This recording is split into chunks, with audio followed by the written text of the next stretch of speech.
अगर मैं आपसे कहूं कि सितंबर महीने को सिर्फ बागवानी सीजन का अंत नहीं, बल्कि उसका शानदार समापन मानना चाहिए। जब ज्यादातर लोग उम्मीद छोड़ देते थे, तब सोवियत कृषि विशेषज्ञ अपनी असली चालें चलना शुरू करते थे।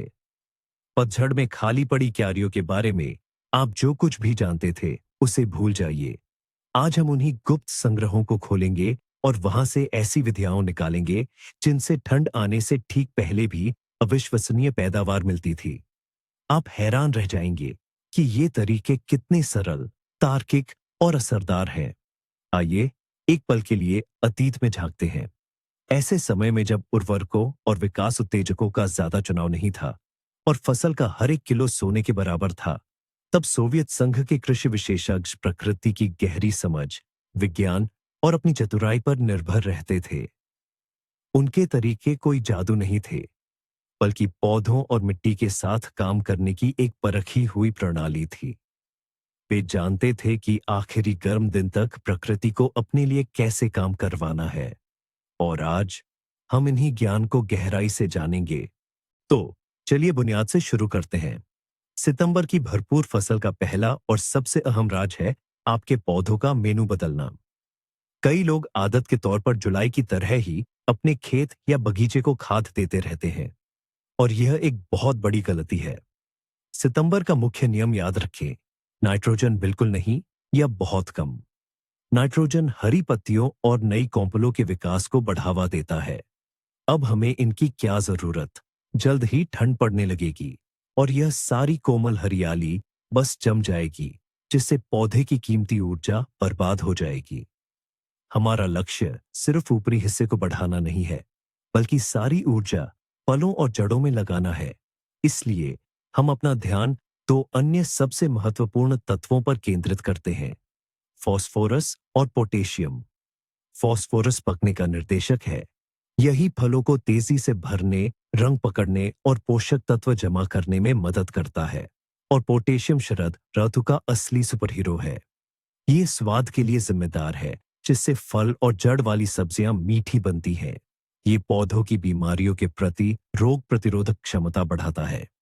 और सबसे महत्वपूर्ण, पोटेशियम ठंड सहने की क्षमता बढ़ाता है, जिससे पौधों को पहली ठंड के लिए तैयार किया जा सके।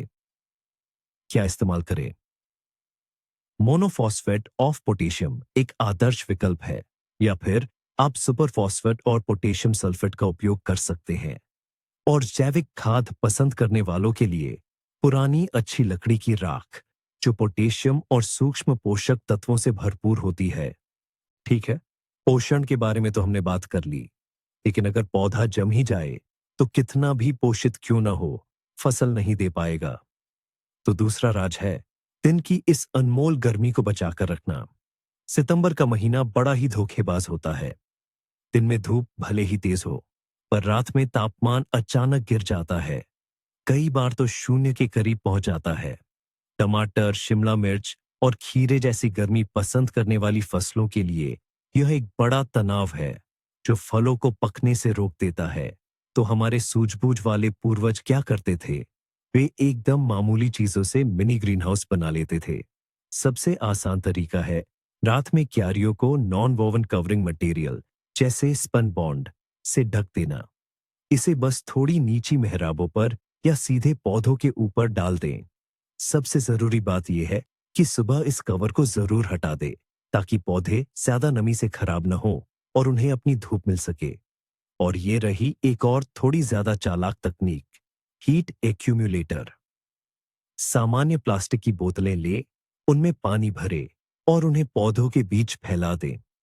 दिन भर में इनमें भरा पानी सूरज की गर्मी से खूब गर्म हो जाएगा और रात को ये धीरे धीरे अपनी गर्मी छोड़ेगा, जिससे आसपास की हवा और मिट्टी गर्म रहेगी। यही तरीका बड़े और गहरे रंग के पत्थरों पर भी काम करता है। ये बहुत सस्ता लेकिन अविश्वसनीय रूप से प्रभावी तरीका है, जिससे आप अपनी फसल को शुरुआती पाले से बचा सकते हैं और फसल के मौसम को 2-3 हफ्ते और बढ़ा सकते हैं। सितंबर की फसल का तीसरा और सबसे अहम आधार है पौधों को सही तरीके से पानी देना। यहीं पर अधिकतर लोग गर्मी की आदतों के जाल में फंस जाते हैं। वे सूखी मिट्टी देखकर जुलाई की तरह ही अपने क्यारियों को खूब पानी देते रहते हैं। इसके नतीजे काफी बुरे हो सकते हैं। पतझड़ के मौसम में सूरज की रोशनी इतनी तेज नहीं होती। मिट्टी की सतह से नमी का वाष्पीकरण धीरे धीरे होता है और रातें ठंडी और नम हो जाती है। ऐसे में जरूरत से ज्यादा पानी देना फंगल बीमारियों, खासकर लेट ब्लाइट और पाउडरी मिल्ड्यू को न्योता देने जैसा है। ठंडी गीली मिट्टी में पौधों की जड़ें ठीक से सांस नहीं ले पाती और सड़ने लगती है। तो फिर सही तरीका क्या है? सितंबर में पानी देने की मात्रा को 2 से 3 गुना तक कम कर दें। केवल सुबह के समय पानी दें ताकि रात होने तक मिट्टी की ऊपरी परत सूख जाए। और हमेशा धूप में रखे हुए थोड़े गुनगुने पानी का ही इस्तेमाल करें। बोरवेल या नल से निकला ठंडा बर्फीला पानी जड़ों के लिए एक सदमा होता है, जिससे पौधों की सभी प्रक्रियाएं धीमी पड़ जाती है। पानी देने से पहले सबसे जरूरी है कि आप मिट्टी को 5-7 सेंटीमीटर की गहराई तक जांचें। अगर वहां नमी महसूस हो तो समझ लीजिए कि अभी पानी देने की जरूरत नहीं है। याद रखें, सितंबर में थोड़ा कम पानी देना ज्यादा पानी देने से कहीं बेहतर है। तो अब बात करते हैं उन टमाटरों के लिए एक खास तरकीब की जो डाली पर पकने का नाम ही नहीं लेते। आप अक्सर देखते होंगे कि टमाटर के पौधे हरे फलों से लदे हुए हैं और सितंबर का महीना खत्म होने वाला है, लेकिन वे पकने का नाम ही नहीं ले रहे। ऐसी स्थिति में हम उन्हें कच्चा तोड़कर डिब्बे में पकने के लिए रख देते हैं, लेकिन उनका स्वाद वो नहीं आता जो पेड़ पर पके टमाटरों का होता है। सोवियत कृषि वैज्ञानिकों को एक ऐसा तरीका पता था जिससे टमाटर सीधे डाली पर ही पक जाते थे। इस विधि को कृत्रिम सूखा या तनाव विधि कहा जाता है। दरअसल जब पौधे को जीवन का खतरा महसूस होता है तो वह स्वाभाविक रूप से अपनी सारी ऊर्जा अपनी नस्ल बचाने यानी फलों के अंदर के बीजों को जल्दी पकाने में लगा देता है। और बीजों का पकना टमाटर के लाल होने की प्रक्रिया से सीधा जुड़ा हुआ है। इसे कैसे करें? इसके कई तरीके हैं। सबसे आसान तरीका यह है कि पौधे को तने के निचले हिस्से से धीरे से ऊपर की ओर खींचे, जैसे आप उसे उखाड़ने की कोशिश कर रहे हो। आपको एक हल्की सी चर्र की आवाज सुनाई देगी। यह दरअसल छोटी छोटी जड़ें टूट रही हैं, जो नमी और पोषक तत्व सोखने का काम करती हैं। बस अब पौधे को कम पानी और पोषण मिलेगा और उसे लगेगा कि सूखे का द्वार आ गया है। एक और तरीका है, तने पर जमीन से लगभग 10 सेंटीमीटर ऊपर एक लंबा चीरा लगाएं और उसमें एक छोटी सी पतली लकड़ी या माचिस की तीली फंसा दें ताकि चीरा वापस जुड़े नहीं। इसका असर भी ठीक वैसा ही होता है। बस 1 हफ्ते के भीतर ही आप देखेंगे कि आपके टमाटर तेजी से लाल होने लगे हैं। क्या आपको लगता है कि अगस्त में खीरे का मौसम खत्म हो जाता है? बिल्कुल नहीं। अगर आपकी खीरे की बेलें पीली पड़ गई है और फसल कम हो गई है, तो उन्हें तुरंत उखाड़ने की गलती न करें। एक तरीका है जिससे आप अपनी बेलों को फिर से जान दे सकते हैं और कुरकुरे खीरों की एक और पतझड़ वाली फसल पा सकते हैं। इसका राज जड़ों को फिर से जवान बनाने में छिपा है। समय के साथ मुख्य जड़ पुरानी हो जाती है और उतनी प्रभावी ढंग से काम नहीं करती। हमारा काम है पौधे को नई, युवा और सक्रिय जड़ें विकसित करने के लिए प्रेरित करना।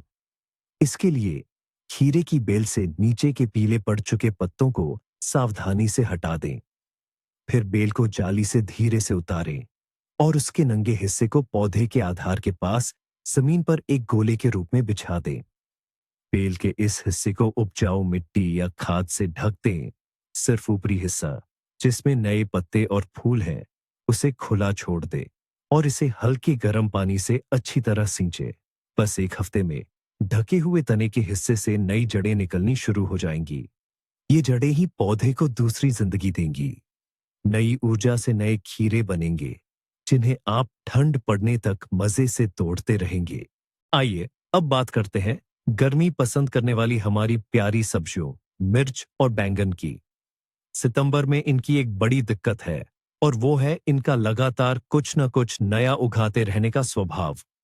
ये आखिरी समय तक नई पत्तियां उगाने, नए फूल लाने और छोटे छोटे फल बनाने की कोशिश करते रहते हैं।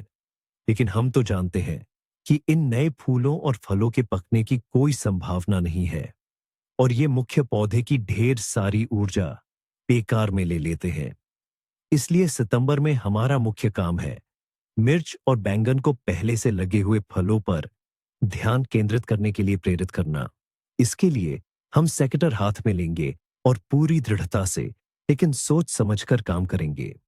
सभी नए फूलों को और सबसे छोटे अविकसित फलों को बिना संकोच के हटा दें, जिनके बढ़ने की कोई उम्मीद नहीं है। सभी शाखाओं के ऊपरी सिरों को काट दें ताकि उनकी लंबाई बढ़ना रुक जाए। इसके साथ ही निचली कुछ पत्तियों को भी हटा दें, खासकर उन्हें जो फलों पर छाया डाल रही हो। मिर्च और बैंगन पर सीधी धूप पड़ने से पिथ तेजी से पकते हैं और उनका स्वाद भी बेहतर होता है। यह छंटाई पौधे को एक साफ संकेत देती है, बस बहुत हो गया बढ़ना, अब फसल देने का समय है। इससे पौधे के सारे रस और पोषक तत्व बचे हुए फलों में चले जाते हैं और वे सचमुच आंखों के सामने बड़े होकर पकने लगते हैं। अब थोड़ा और गहराई से समझते हैं और बात करते हैं जड़ वाली सब्जियों की। गाजर, चुकंदर, मूली या डाइकॉन मूली। सितंबर का महीना इनके लिए सबसे अहम होता है। इस दौरान इनकी पत्तियों का बढ़ना रुक जाता है और ये अपनी जड़ों में तेजी से वजन और मिठास जमा करना शुरू कर देती है। हमारी जिम्मेदारी है कि हम इसमें इनकी मदद करें और यहीं पर एक बहुत ही आसान लेकिन बेहद असरदार खाद काम आती है, बोरॉन। बोरॉन ही पत्तियों से जड़ों तक शर्करा, शुगर पहुंचाने का काम करता है। इसकी कमी होने पर गाजर और चुकंदर पानीदार, बेस्वाद बनते हैं और इनके अंदर खाली जगह बन सकती है। इस कमी को कैसे पूरा करें? ये बहुत आसान है। हमें चाहिए होगी बोरिक एसिड, जो किसी भी फार्मेसी या बागवानी की दुकान पर मिल जाती है। बस 2 ग्राम, जो लगभग आधी छोटी चम्मच होता है। बोरिक एसिड को 10 लीटर गुनगुने पानी में घोल लें और इसी घोल से पौधों पर फोलियर फीडिंग करें, यानी पत्तियों पर सीधा छिड़काव करें। यह काम शाम को या बादलों वाले मौसम में करना बेहतर होता है। सितंबर की शुरुआत में की गई यह छोटी सी प्रक्रिया आपकी जड़ वाली सब्जियों में मिठास बढ़ा देगी, उन्हें स्वादिष्ट बनाएगी और सर्दियों में स्टोर करने पर उनकी शेल्फ लाइफ भी बेहतर करेगी। तो शरद ऋतु की हमारी अपनी रानी पत्ता गोभी का क्या? सितंबर आते आते पत्ता गोभी की गांठें तेजी से आकार लेने और ठोस होने लगती है और यही बागवानों को 2 मुख्य समस्याएं घेर लेती हैं। या तो पत्ता गोभी की गांठें ढीली रह जाती हैं या फिर शरद ऋतु की बारिश के बाद ज्यादा नमी से वे फट जाती हैं। हमारे कृषि विशेषज्ञों ने इन दोनों समस्याओं का एक सरल और प्रभावशाली उपाय ढूंढ निकाला था। अगर पत्ता गोभी की गांठें ठीक से ठोस नहीं हो पा रही हैं, तो आपको जड़ों से मिलने वाले पोषण को थोड़ा नियंत्रित करना होगा। इसके लिए पत्ता गोभी के पौधे को ठीक टमाटर की तरह थोड़ा ऊपर की ओर हल्का खींचा जाता है, जिससे उसकी कुछ महीन जड़ें टूट जाती हैं। आप चाहें तो फावड़े की मदद से एक तरफ से जड़ों को सावधानी से थोड़ा काट भी सकते हैं। पौधा तनाव में आता है और पत्ता गोभी में पोषक तत्वों को और तेजी से जमा करने लगता है। इसके विपरीत, अगर पत्ता गोभी की गांठें पहले से ही ठोस और अच्छी तरह से भर गई हैं और आप उन्हें फटने से बचाना चाहते हैं, तो उन्हें लगातार लेकिन संतुलित मात्रा में नमी पहुंचानी होगी, बिना किसी अचानक बदलाव के। इसके लिए पत्ता गोभी के नीचे की जमीन को अच्छी तरह से पलवार, मल्च करना चाहिए, जैसे कि कटी हुई घास या पुआल से। पलवार मिट्टी को तेजी से सूखने नहीं देगी और नमी को समान रूप से बनाए रखेगी। इस तरह भारी बारिश के बाद भी पत्ता गोभी की गांठें पानी की अधिकता से खराब नहीं होंगी और साबुत व सुंदर बनी रहेंगी। और हाँ, मीठी स्ट्रॉबेरी के बारे में भी बात कर लेते हैं। सितंबर इसके लिए सीजन का अंत नहीं, बल्कि अगले सीजन की शुरुआत होती है। यही वह समय है जब अगले साल की फसल की नींव रखी जाती है और आपकी पतझड़ की देखभाल पर ही निर्भर करेगा कि अगले जून में आपको कितनी स्ट्रॉबेरी मिलेंगी। तो क्या करना चाहिए?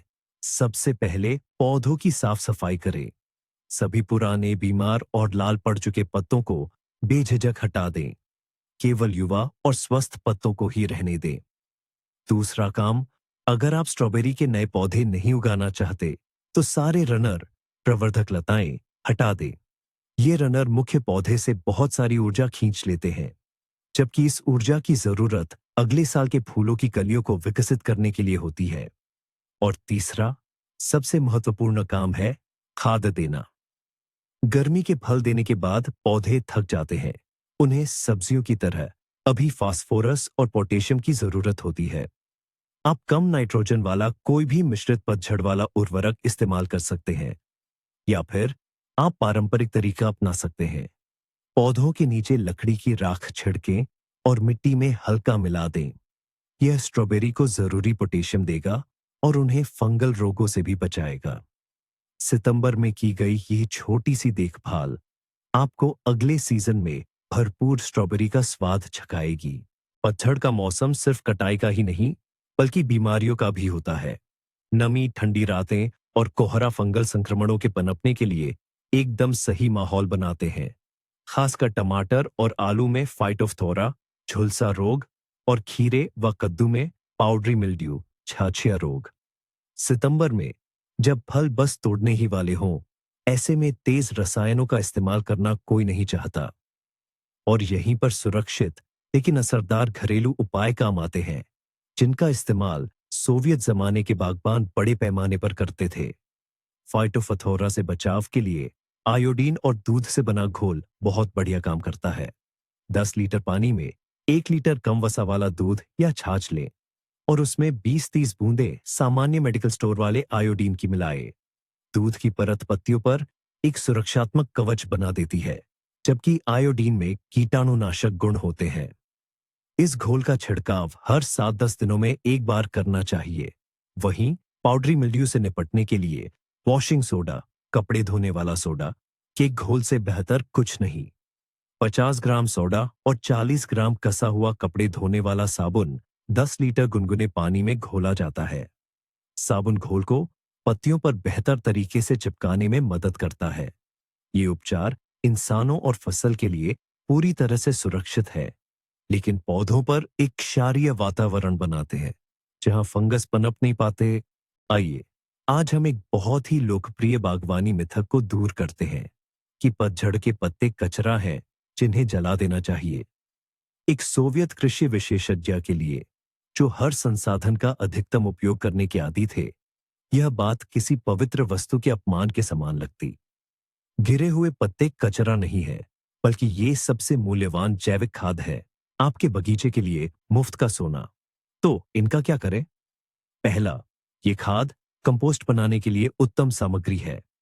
पत्तों को घास, रसोई के कचरे और मिट्टी के साथ मिलाकर आप 1 साल बाद बेहतरीन भुरभुरी और पोषक तत्वों से भरपूर खाद प्राप्त करेंगे। दूसरा, गिरे हुए पत्ते सर्दियों के लिए सबसे अच्छी मल्च है। इनका उपयोग सर्दियों में बोई गई क्यारियों को ढकने, पेड़ों और झाड़ियों के आधार के चारों ओर और स्ट्रॉबेरी की क्यारियों को ढकने के लिए किया जा सकता है। पत्तों की एक परत मिट्टी को जमने से बचाएगी, उसमें नमी बनाए रखेगी और उपयोगी केंचुओं के लिए घर बनेगी। पूरी सर्दी के दौरान ये पत्ते सड़ना शुरू कर देंगे और वसंत तक आपको भुरभुरी, संरचित और जैविक तत्वों से भरपूर मिट्टी मिलेगी। एकमात्र महत्वपूर्ण नियम यह है, केवल स्वस्थ पेड़ों के पत्तों का ही उपयोग करें। अगर आपके सेब या नाशपाती के पेड़ पपड़ी रोग और स्कैब से संक्रमित थे, तो ऐसी पत्तियां वास्तव में जला देना ही सबसे अच्छा है, ताकि संक्रमण न फैले।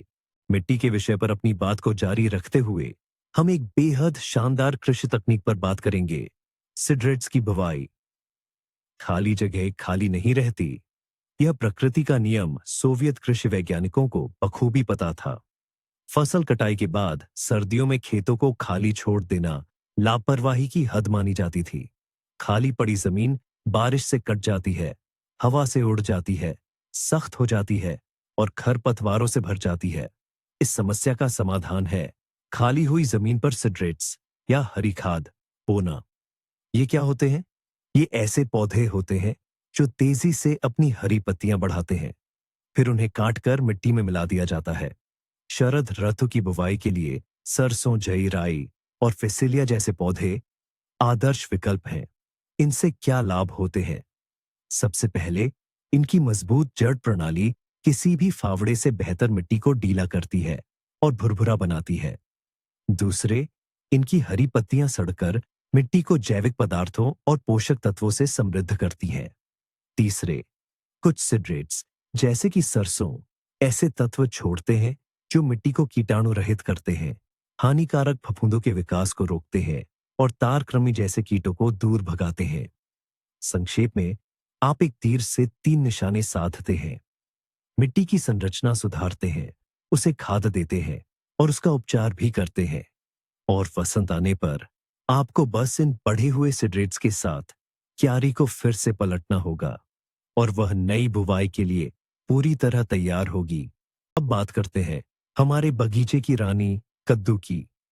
अक्सर ऐसा होता है कि ठंडी या कम अवधि वाली गर्मियों के कारण कद्दू बेल पर पूरी तरह से नहीं पक पाते। वे फीके रह जाते हैं और उनका छिलका मुलायम रहता है। ऐसा कद्दू लंबे समय तक नहीं टिक पाता। तो पकने की प्रक्रिया को कैसे तेज करे और उन्हें अच्छा रंग व मिठास पाने में कैसे मदद करे, इसके लिए अतिरिक्त हिस्सों को हटाने का एक आजमाया हुआ तरीका है। जैसे ही आप देखते हैं कि फल अपने किस्म के अनुसार आकार ले चुके हैं लेकिन अभी तक पूरी तरह से पके नहीं हैं, तब बेल की वृद्धि को रोकना जरूरी है। इसके लिए मुख्य तने की ऊपरी सिरे को पिंच करें, आखिरी कद्दू के बाद 3-4 पत्ते छोड़कर। साथ ही उन सभी बगल वाली शाखाओं को हटा दे जिन पर कोई फल नहीं लगा है। इस तरह पौधा हरी पत्तियों और शाखाओं को बढ़ाने में अपनी ऊर्जा बर्बाद करना बंद कर देता है और अपनी सारी शक्ति मौजूदा कद्दुओं को पकाने में लगा देता है। प्रक्रिया को और तेज करने के लिए आप हर कद्दू के नीचे सावधानी से एक लकड़ी का तख्ता या सीमेंट शीट का टुकड़ा रख सकते हैं। यह पहला तो उसे ठंडी और नम जमीन के संपर्क में आने से बचाएगा और उसे सड़ने से रोकेगा, और दूसरा, तख्ता धूप में गर्म होकर कद्दू को अतिरिक्त गर्मी देगा जो उसके जल्दी पकने में भी मदद करेगा। सब्जियों की देखभाल अपनी जगह है, लेकिन अपने बगीचे को भी नजरअंदाज मत कीजिए। सितंबर का महीना फलदार पेड़ों के लिए खास होता है। इस समय वे अपनी फसल दे चुके होते हैं और अब सर्दियों की तैयारी में जुट जाते हैं। इससे भी ज्यादा अहम बात यह है कि इसी दौरान वे अगले साल की भरपूर फसल के लिए फूलों की कलियां तैयार करना शुरू करते हैं और हमारा काम है इसमें उनकी पूरी मदद करना। सब्जियों की तरह ही पतझड़ के मौसम में पेड़ों को नाइट्रोजन युक्त खाद नहीं देना चाहिए। उन्हें फास्फोरस और पोटाश से भरपूर खाद की जरूरत होती है। यह लकड़ी को मजबूत और ठंड के प्रति प्रतिरोधी बनाने में मदद करेगा। साथ ही उन फलदार कलियों को विकसित करने के लिए ऊर्जा भी प्रदान करेगा। तो खाद डालने का सही तरीका क्या है? उसे बस जमीन की सतह पर बिखेर देना ज्यादा असरदार नहीं होता, क्योंकि फास्फोरस मिट्टी में बहुत धीरे धीरे नीचे पहुंचता है। इसके लिए एक खास तरीका है जिसे स्थानीय अनुप्रयोग विधि, लोकलाइज्ड एप्लीकेशन मेथड कहते हैं।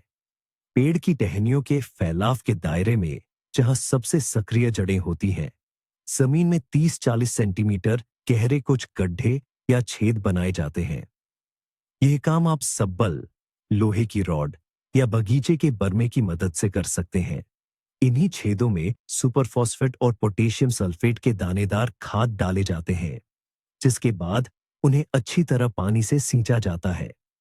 इस तरह खाद सीधे जड़ों तक पहुंचता है, ठीक उस परत में जहां जड़ें सबसे ज्यादा सक्रिय होती हैं, और पेड़ इसका अधिकतम और प्रभावी ढंग से उपयोग कर पाता है।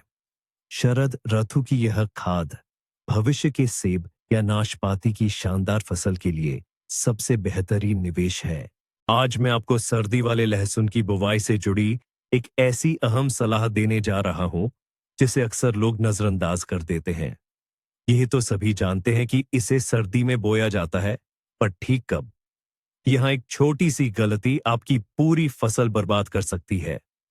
अगर बहुत जल्दी बो दिया तो लहसुन उग जाएगा और हरी पत्तियां निकाल देगा। ये पत्तियां सर्दियों में जमकर खराब हो जाएंगी और लहसुन का कंद कमजोर पड़ जाएगा। वहीं अगर बहुत देर से बोया तो कलियां ठंड पड़ने से पहले जड़ें नहीं फैला पाएंगी और वे जमकर गल सकती है या सड़ सकती है। पुराने जमाने के कृषि वैज्ञानिक चंद्रमा के हिसाब से नहीं चलते थे। वे प्रकृति और थर्मामीटर पर भरोसा करते थे। लहसुन बोने का सही समय तब होता है जब मिट्टी का तापमान 5 सेंटीमीटर गहराई पर 10-12 डिग्री सेल्सियस तक गिर जाता है और कुछ दिनों तक इसी स्तर पर बना रहता है।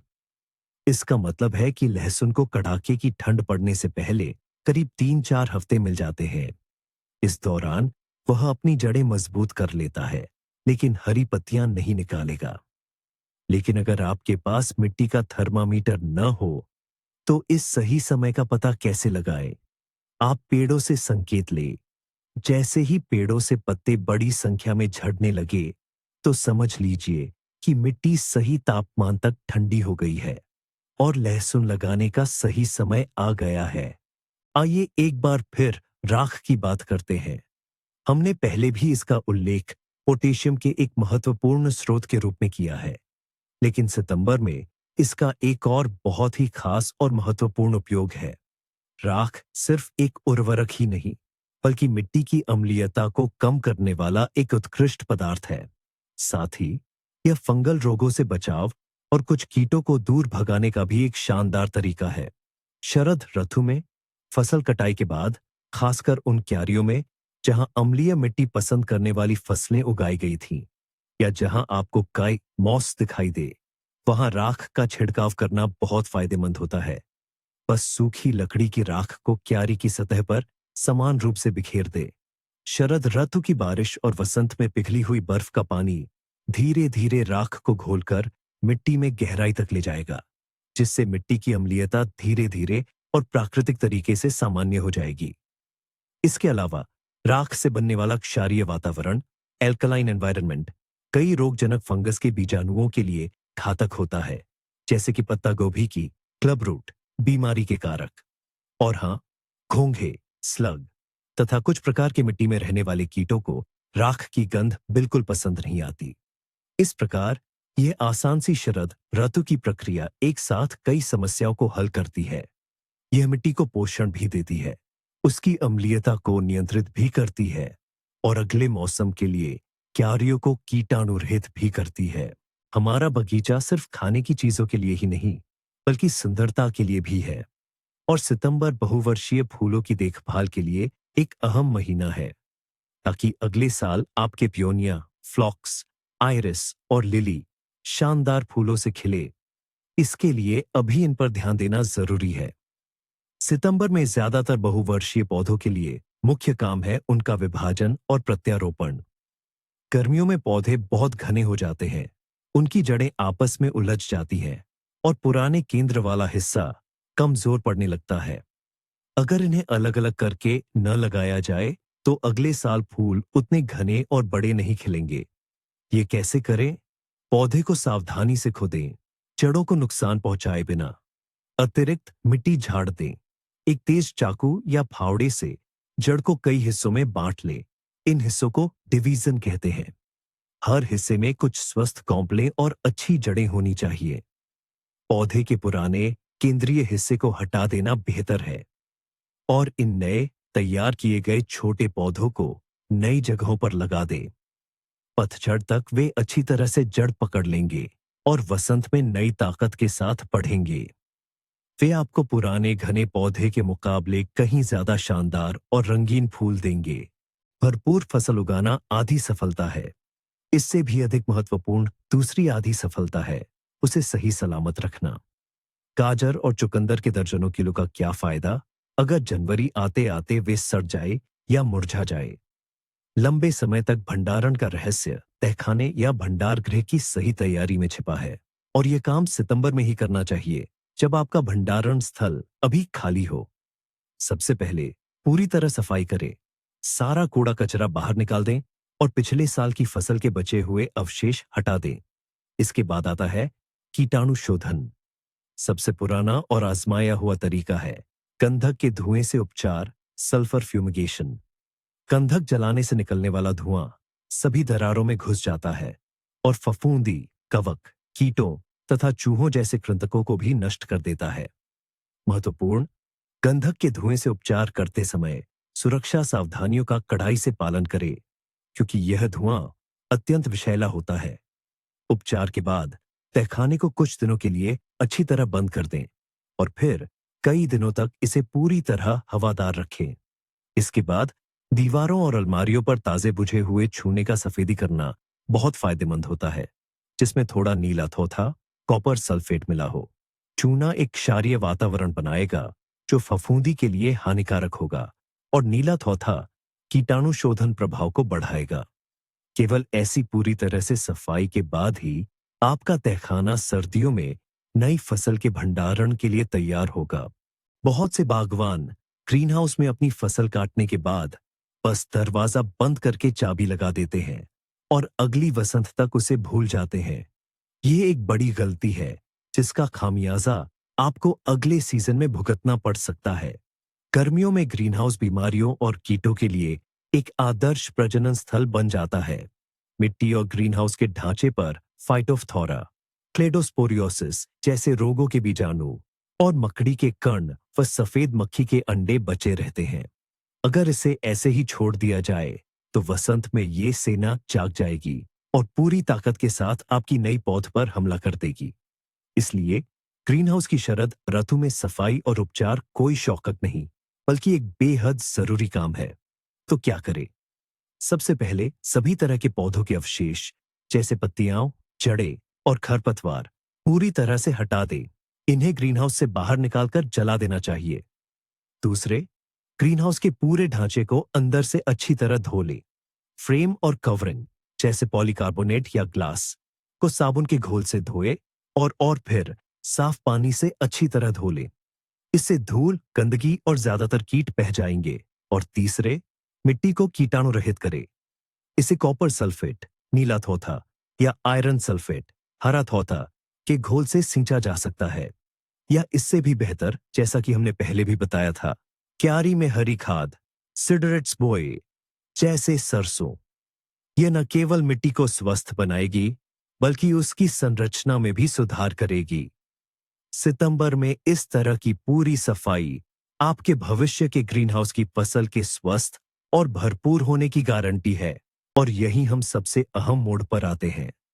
क्या आप किसी जादुई नुस्खे, किसी गुप्त खोल या मंत्र का इंतजार कर रहे थे? सोवियत कृषि विशेषज्ञों का असली राज इसमें नहीं था। उनका रहस्य एक व्यवस्थित दृष्टिकोण में और यह समझने में था कि बाग और खेत एक ही संपूर्ण चक्र का हिस्सा है।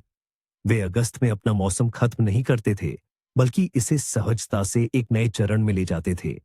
परिपक्वता, शक्ति संचय और अगली वसंत के लिए तैयारी का चरण।